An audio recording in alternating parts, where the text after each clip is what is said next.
জমিদারের ছেলে হয়ে 24 ঘন্টায় একবার আহার করত।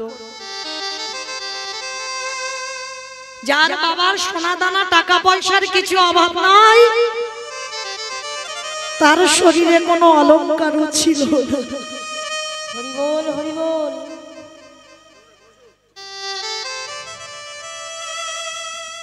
কারণ বাবা কলি তো বসবাস করে স্বর্ণতে।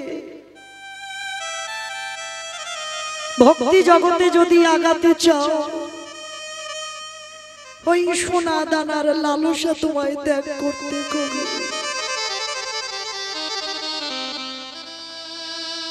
অনেক গহনা পড়ে থাকলে অহংকারে জন্মে যাবে, তোমার ভজন পথে বাধা হয়ে দাঁড়াবে। রঘুনাথের জমিদারির ছেলে হয়েও পরনে একটা বহির্বাস আর একটা অন্তর্বাস। সেও বাবা জীর্ণ মলিন শত ছিদ্র। কৃষ্ণ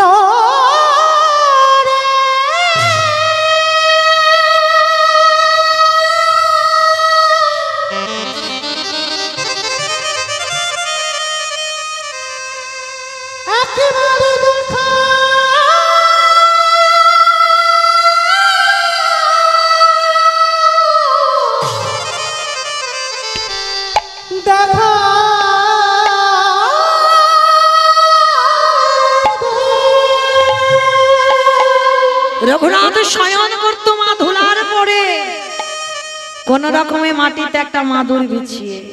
মাথায় না থাকতো বালিশ, অঙ্গে না থাকতো কোনো কাঁথা। তো হরিদাস ঠাকুর ওকে দেখে সব সময় বলতো, খোকা তুই একটু বড় হ, তুই একটু বড় হয়ে তুই আমায় অনুকরণ করিস। না ঠাকুর, আমি যদি এখন থেকে তোমার অনুকরণ না করি, আমি তোমার মতো হব কি করে? ওরে তুই তো বড় লোকের ছেলে, তুই তো জমিদারের ছেলে, তুই কেন এই অবস্থাতে থাকবি? আচ্ছা চরণ দুটো জড়িয়ে ধরতো, বলো না গো আমি কি তারে পাবো না, আমি কি তারে পাবো না? আমায় বলে না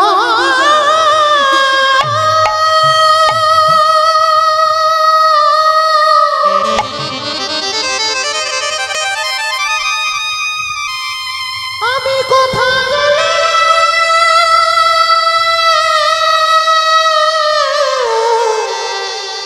কৃষ্ণ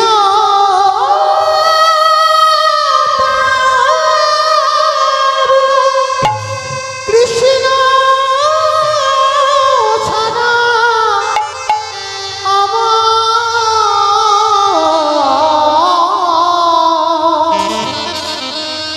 কৃষ্ণ ছাড়া আমি কিছু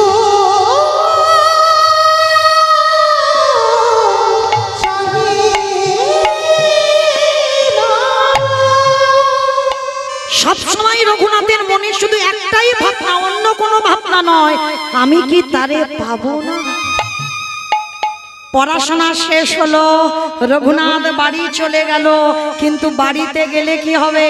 বড় লোকের ছেলে যেখানে সাধুগুরু বৈষ্ণব আসে সেখানে ছুটে ছুটে চলে যায়, যেখানে ভাগবত হয় রঘুনাথ চলে যায়, যেখানে হরিনাম হয় রঘুনাথ চলে যায়। আবার বড় লোকের ছেলে তো আবার প্রজারা ছুটে গিয়ে রঘুনাথকে ধরে নিয়ে আসে। শেষে বাবা জ্যাঠা বিরক্ত হয়ে গেল, বিরক্ত হয়ে গিয়ে রঘুনাথকে ঘরে বন্দি করে রাখলো, শিকল দিয়ে বেঁধে রাখলো। কি গো মাইরা, ভোলানো যায়? একবার যদি তুমি আমার কৃষ্ণকে ভালোবেসে ফেলো,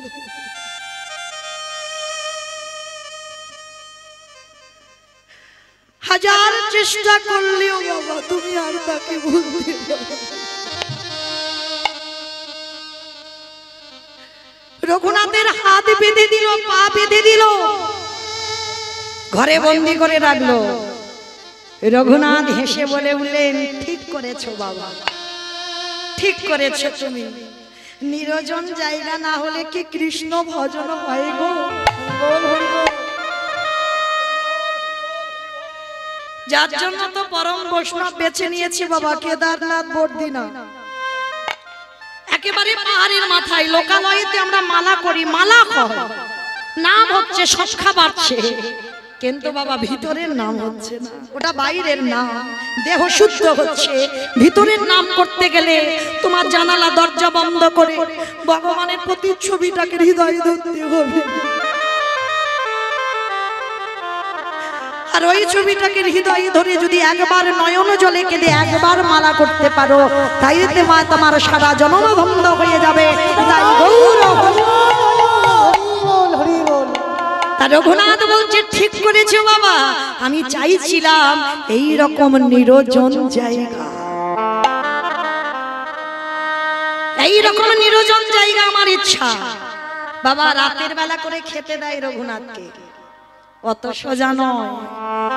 এক সপ্তাহ রঘুনাথ কিছু খায়নি, এক সপ্তাহ। ভাবতে পারছো? অনেকে শিব চতুর্দশী দুদিন উপবাস হয়ে গেল, হয়ে যায়নি? আমাদের হয়েছে দুদিন হয়ে গেছে, কিছু খাওয়া দাওয়া হয়নি, ওই একটু ফল পাওয়া, একদিন তো নির্জলাই হয়ে গেল।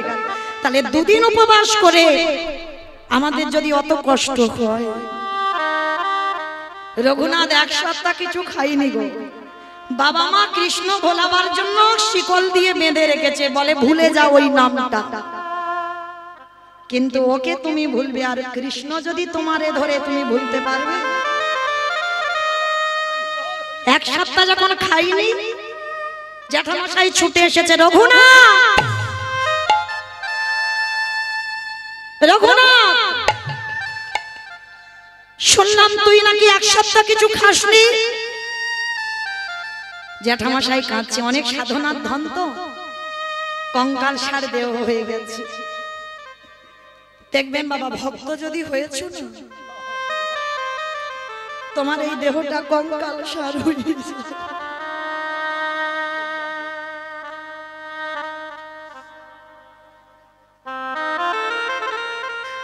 তাদের না থাকবে কোনো সাজগোজ, না থাকবে কোনো এলাক পোশাক, না শরীরের কোনো চিন্তা ভাবনা, কারণ তাদের তো একটাই চিন্তা, আমি কি তারে পাবো না। তো রঘুনাথ কি করেছে? রঘুনাথ গিয়ে বাবা যেই না দাঁড়িয়েছে, জ্যাঠামশাই হিরণ্য দাস এসেছে, রঘুনাথ বল না বাবা তোর কি হয়েছে, তুই কিসের জন্য কাঁদছিস? এক সপ্তাহ নাকি তুই কিছু খাসনি। আচ্ছা ঠিক আছে, আমি কথা দিলাম বাবা, আর আমি তোকে বাধা দেব না, বল তুই আমার কাছে কি চাস? জ্যাঠামশাই আমি যা চাইবো তুমি আমায় দেবে।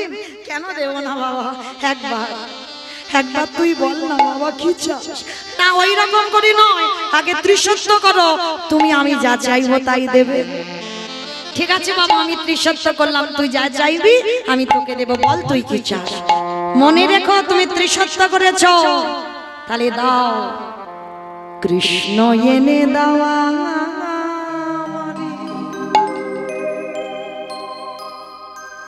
কৃষ্ণ এনে দাওয়া,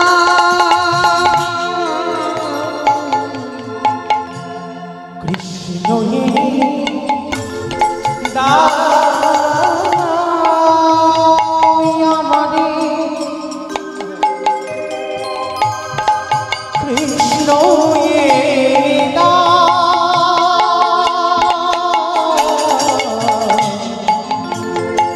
কৃষ্ণ এনে দাও আমারে, কৃষ্ণ এনে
মনের কথা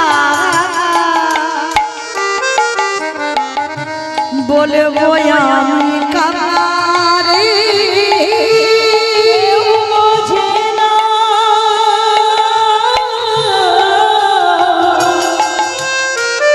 আমার মনে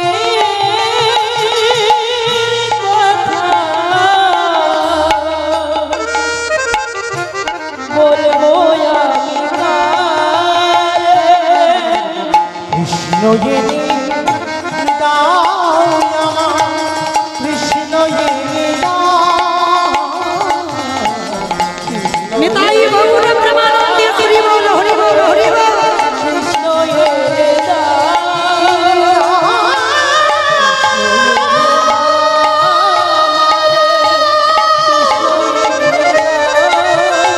আমায় কৃষ্ণ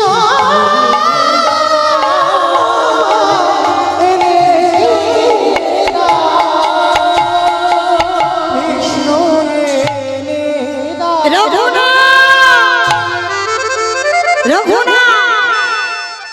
তুই তো কেঁদে কেঁদে মরে যাবি কৃষ্ণ কৃষ্ণ বলে বলদেব আচার্য ছুটে এসেছে খবর পেয়ে ছোট্ট একটা বালক কৃষ্ণ প্রেমে বিভোর খাওয়া দাওয়া বন্ধ করেছে কি গো পারলাম না এইরকম সন্তান তৈরি করতে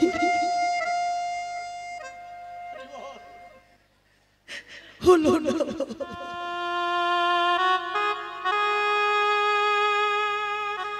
বলদেব আচার্য এসে বলছে আরে রঘু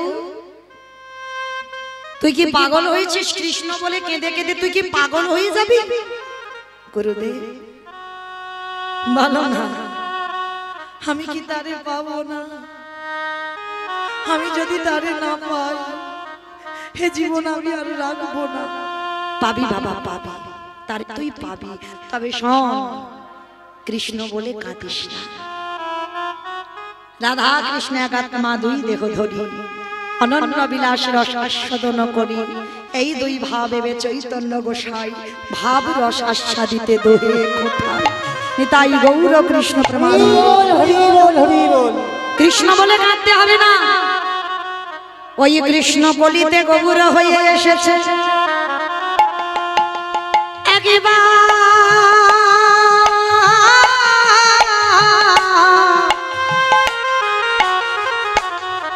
একেবারে কৃষ্ণ বলে না কেঁদে একেবারে গৌরী বলে গৌরী হে নিতাই গৌর হরি বল হরি বল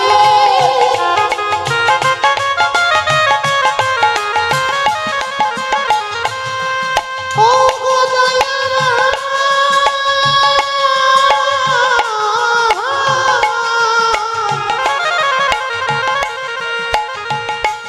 ও গো কৃপা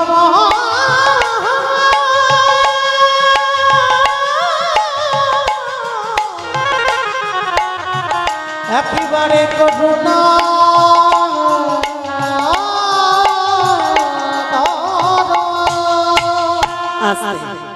যেই আজকের বাবা যেই বলেছে কৃষ্ণ বলে কাঁদতে হবে না কৃষ্ণ কলিতে গৌর হয়ে এসেছে নদিয়া গুরুদেব মানে আমার কৃষ্ণ কলিতে গৌরাঙ্গ বলে হ্যাঁ তাহলে আজকে থেকে তুই কৃষ্ণ বলে নয় আজকে থেকে গৌর দর্শনে যাবি তাই হিরণ্য দাস আর গোবর্ধন দাস বলছে আমি যখন কথা দিয়েছি চল তোকে নিয়ে নদিয়ায় একবার ঘুরে আসি তোর কৃষ্ণ দেখি আনি তো আজকে ছেলের হাত ধরে নিয়ে গেল নবদ্বীপের মাটিতে বাবা যেদিন নদিয়ায় গেছে গিয়ে সংবাদ পেল 24 বছর বয়সে নিমাই সন্ন্যাসী হয়ে গেছে।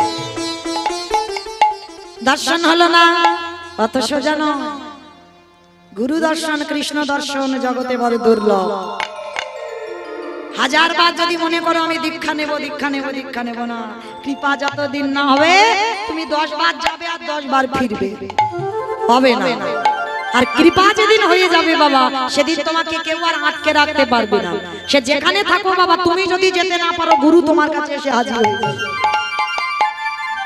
এই বিশ্বাস যাদের আছে বাবা তারাই বিশ্বাস করে আর যাদের বিশ্বাস নাই তাদের শুনেও লাভ নাই কিন্তু যাদের বিশ্বাস আছে তো আজকে কি করেছে রঘুনাথ গেল কিন্তু শুনল নিমাই সন্ন্যাসী তাহলে কি হবে ফিরে এলো কিছুদিন পর।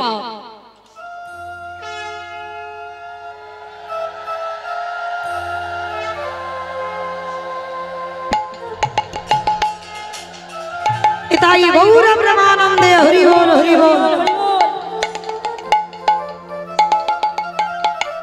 তা ফিরে এসেছে বাবা কিছুদিন পরে আমার মহাপ্রভু এসেছিল অদ্বৈত আচার্যের ঘরে। এটা আপনারা জানেন নিমাই সন্ন্যাসের পর।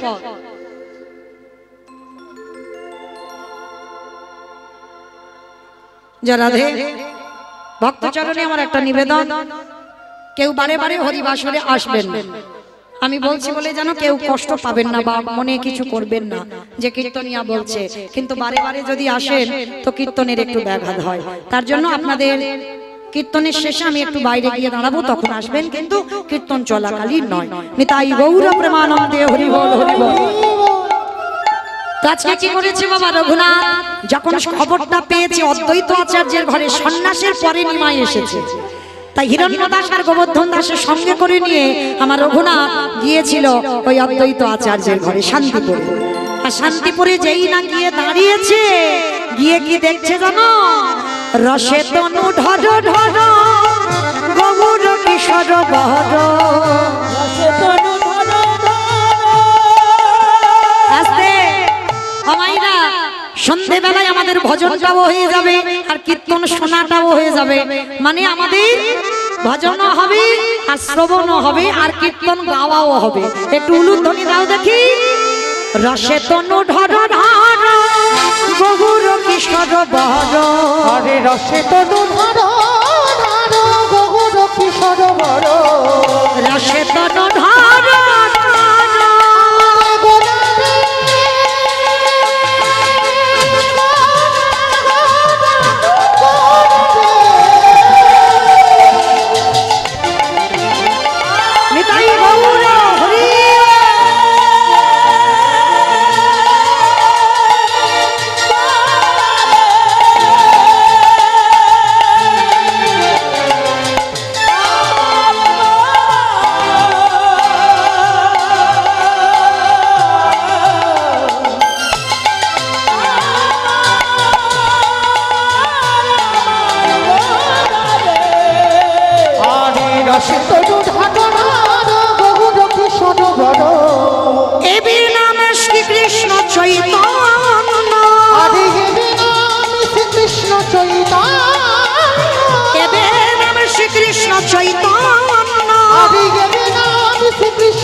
ভক্ত বিনা নাহি জানে অন্য।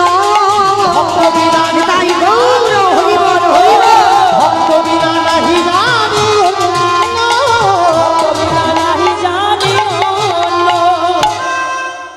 সমস্ত ভক্তদের মাঝখানে দাঁড়িয়ে আছে রঘুনাথ। কীর্তন শেষ হলো, সবাই প্রণাম করলো, আর রঘুনাথ সবার মাঝখান থেকে গিয়ে মহাপ্রভুর চরণে গিয়ে বাবা একেবারে শুয়ে পড়ে দণ্ডবত। ওই যে বললাম ভক্ত ভক্তরেই চিনতে পারে। যেই না রঘুনাথ দণ্ডবত, সঙ্গে সঙ্গে হাতটা ধরে তুলেছে, বাবা বাবা এই তো সেই পেয়ে গেছে আমার আপনজন। নিতাই চাঁদকে বলল, দাদা আমি যে পাত্রে প্রতিনিয়ত প্রসাদ পাই, ওই পাত্র থেকে প্রসাদ এনে আমার রঘুনাথকে একটু প্রসাদ দাও। কৃপা হয়ে গেল। যারা এতদিন সঙ্গে ছিল তারা মহাপ্রভুর উচ্ছিষ্ট প্রসাদ পেল না, আর আজকের প্রসাদ পেয়ে গেল। আর যেই না প্রসাদটা দিয়েছে বাবা, ভক্তি তো পেয়ে গেল, ভগবত দর্শন হয়ে গেল। তা কিছুদিন থাকে রঘুনাথ মহাপ্রভু চরণ সেবা করে, আর সেবা করতে করতে আজকে বেশ কিছুদিন কেটে যাবার পরে রঘুনাথকে ডেকেছে, রঘুনাথ এবার আমি ঘরে ফিরবো। আমাকে যেতে হবে জগন্নাথ ধাম, পুরী ধাম। থাকো তুমি এখানে, তোমার বাবা মা রাজত্ব দেখভাল করো, চলে যাও তুমি তোমার আদি সত্য গ্রামে ফিরে যাও। না না গৌরহরি, আমি তো ফিরে যাব বলে আমি তোমার চরণে আসিনি। তুমি কেন আমাকে পাঠিয়ে দিচ্ছ? আমি ফিরবো বলে আসিনি, আমি তোমার চরণে আশ্রয় পেতে চাই। রঘুনাথ, একটা কথা মনে রেখো, মর্কট বৈরাগ্য ধারণ করো না। মর্কট কাকে বলে? বানর। হনুমান কিন্তু ত্যাগী, আর বানর ভোগ। ওই জন্য মহাপ্রভু বলছে বাবা চৈতন্য ভাগবতে, মর্কট বৈরাগ্য ধারণ করবে না। লোক বৈরাগ্য যেন তুমি ধারণ কোনোদিন না করো। যেটা তুমি সঠিক ভজনের পথে আগাতে পারবে, তুমি সেই ভজনের পথে আগাও। কিন্তু লোক দেখানি ভজন তুমি কোনোদিন করবে না। তাই পড়াশোনা করেছো, বড় হয়েছো, বাবা মার কাছে ফিরে যাও আর বাবা মার জমিদারি দেখভাল করো। না প্রভু, আমি তো পৃথিবীতে জমিদারি দেখবো বলে আসিনি, আমি তো বলে এসেছিলাম কৃষ্ণ ভজিবার তরে সংসারে আইল।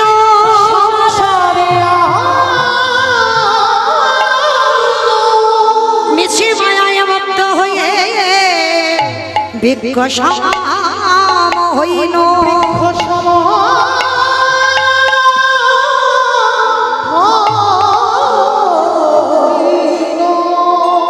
তুমি কেন বোঝো না? কেন বুঝতে চাইছো না? আমি তো এই দেহটা কৃষ্ণ সেবার জন্য পেয়েছি।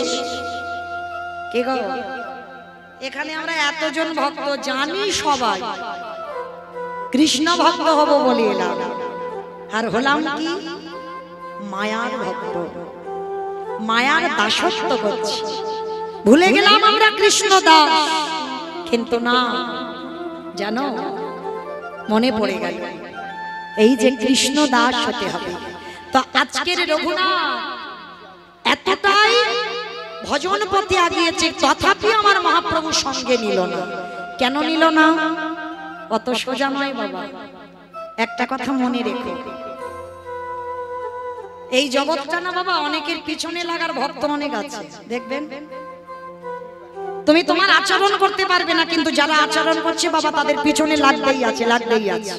হ্যাঁ, কিন্তু তুমি বাবা এক মাস একটু নিরামিষ সেবা করে দেখো তো, প্রসাদ তো বাদ, এক মাস একটু নিরামিষ সেবা করে দেখো, পারবে না। এখন তো বাবা, বাবা মা মরে গেলে সে মালসার ভাত খাওয়া উঠে যাচ্ছে। জোর 5 দিন খাবে, বলে বাবা ওই 15 দিন আমার দ্বারা হবে না।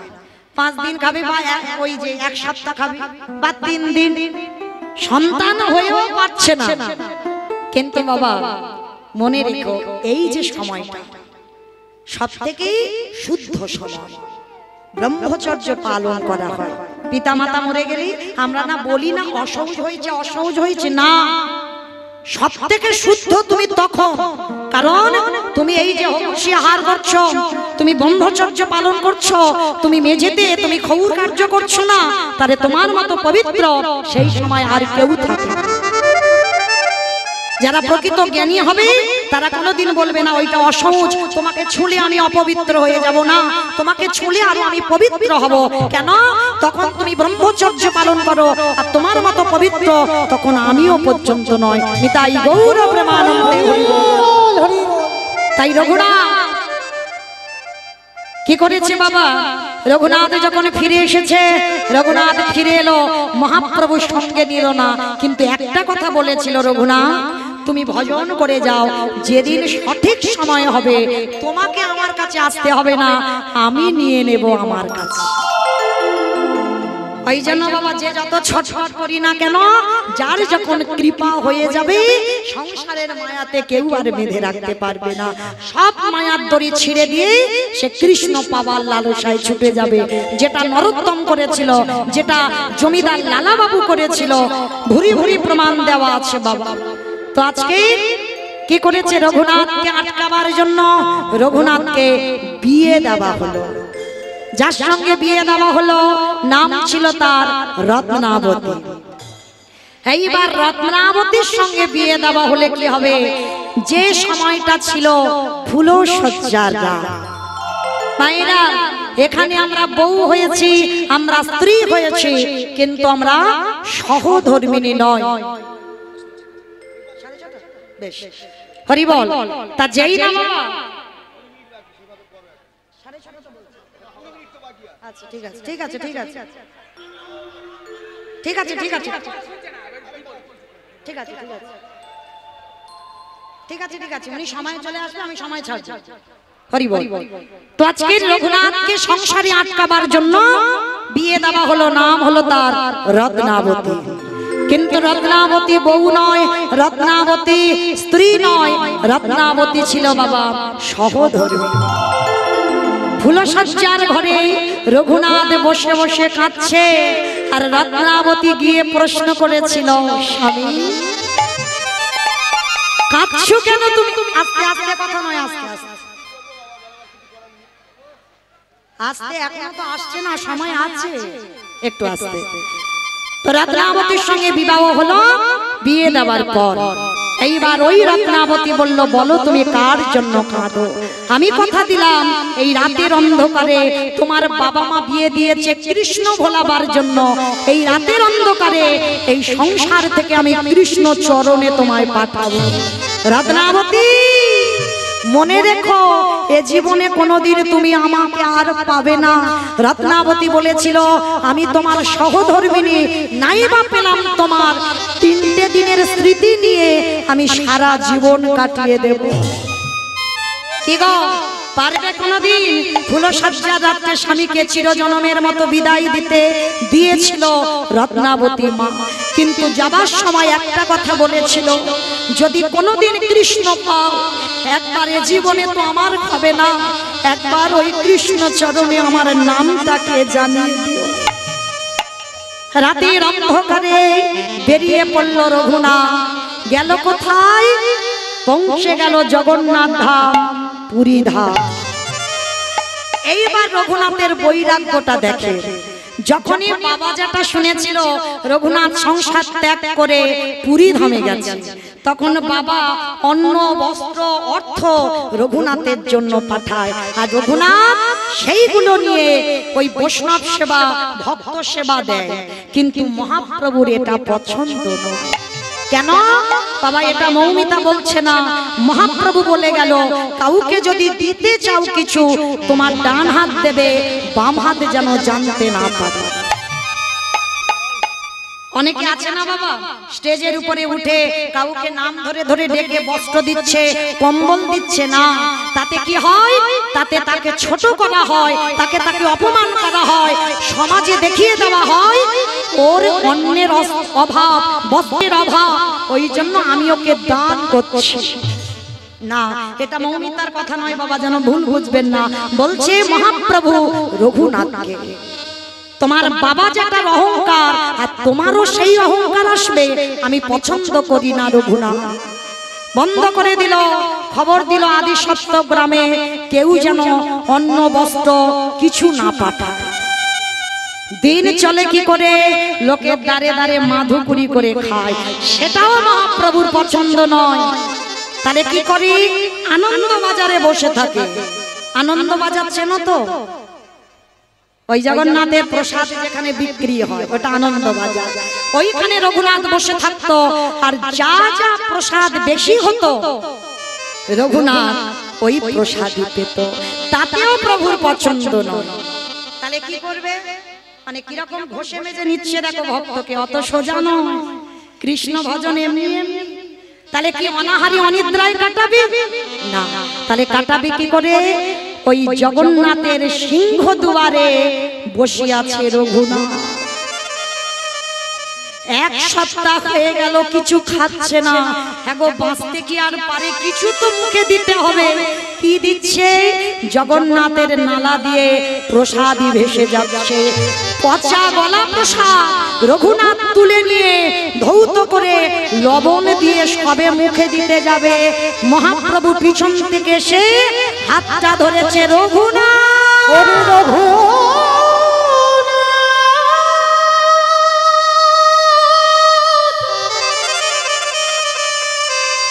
একেবারে চেয়ে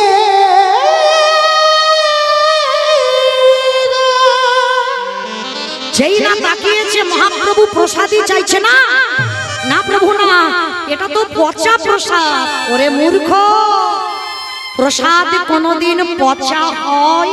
প্রসাদ কোনদিন গলা হয়? প্রসাদ কোনদিন বাসি হয়? প্রসাদ জীবনে পচে যায় না, প্রসাদ প্রসাদই হয়।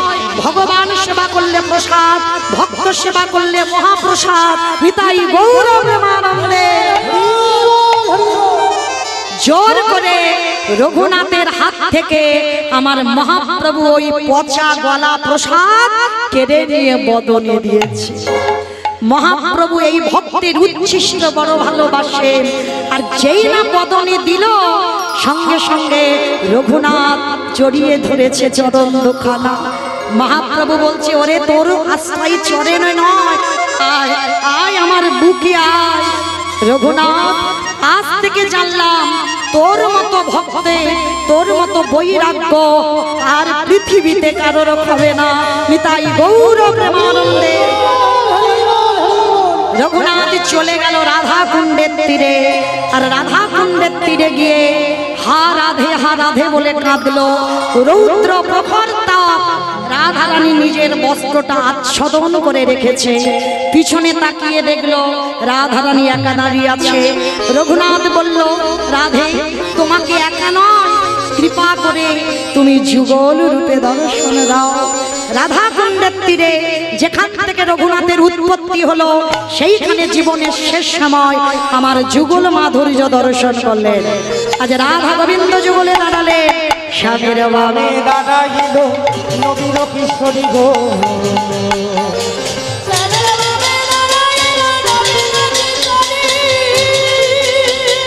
ললিতা বিশাখায়া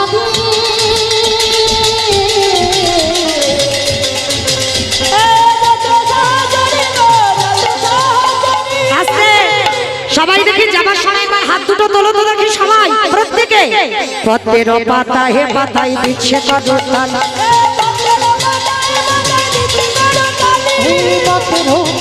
পাতায় দিচ্ছে কদরতালা। আরে কেন তাকে লাগে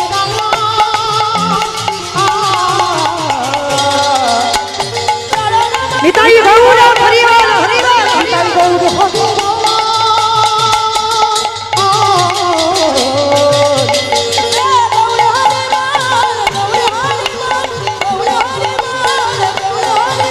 নিতাই গৌর হরি বল, হরি বল, হরি বল, হরি বল, হরি হরি বলো, হরি